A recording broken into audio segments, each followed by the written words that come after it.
I want to talk about this communication saboteur, though. I love this phrase.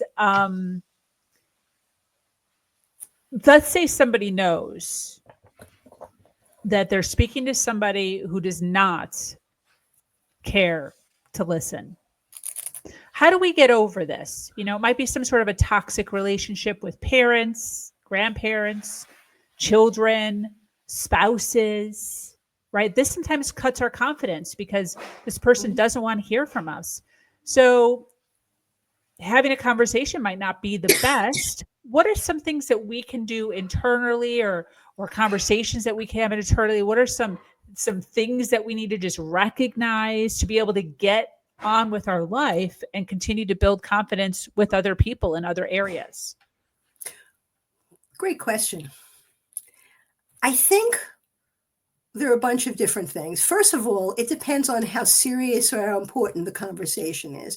If it's something that's low level and it has just to do with, hey, we said we were going out to dinner on the weekend, how is such and such a time? If it's that type of question, then it's less likely you're going to get pushback. If it's something that's more difficult or stressful, depending on what it is,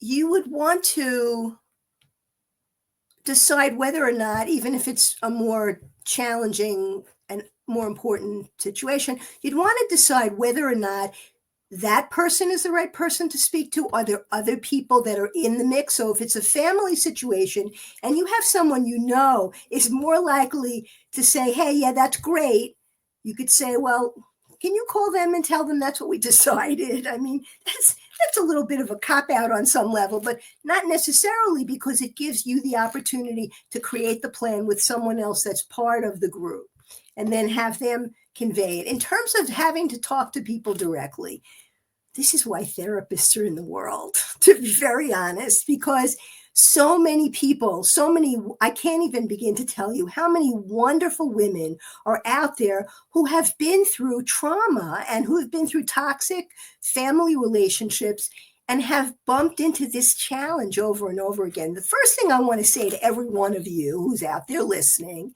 is you deserve to be heard.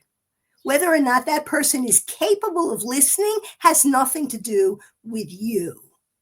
You're there to share what's important to you, what matters, and you deserve to be heard. It's important, though, to know that it may not work with certain people, and you can try your best. You can come up with a way to express it. You can say it in a neutral way. You can try to find the right time, and sometimes it just falls flat.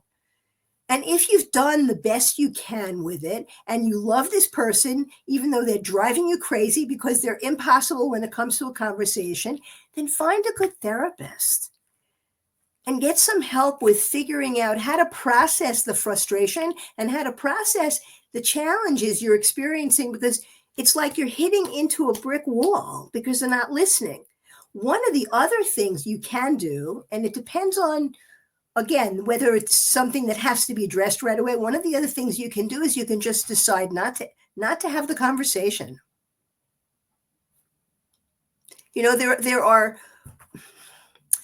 the idea as a woman of staying silent, okay, is always associated with I'm shrinking, right? With I'm keeping what I have to say to myself. I'm holding it in. I'm making myself small. And I'm here to say to everyone that's listening, that's not necessarily true. I will say this often: when you're dealing with someone who is a dyed-in-the-wool communication saboteur, one of the smartest things to do and one of the most assertive things to do is to either not respond to them if they try to provoke you, or don't have the conversation. Because when someone is standing up like they're on stage, making a speech, not listening to what you have to say, and you don't say anything, it takes the wind out of their sails, because it's like they're by themselves. Sorry. Totally. Yeah. And Great. there are many people out there, many smart, wonderful women who have developed issues of confidence in themselves, because if they try something and it doesn't work, they blame themselves. When if they tried their best, it's not their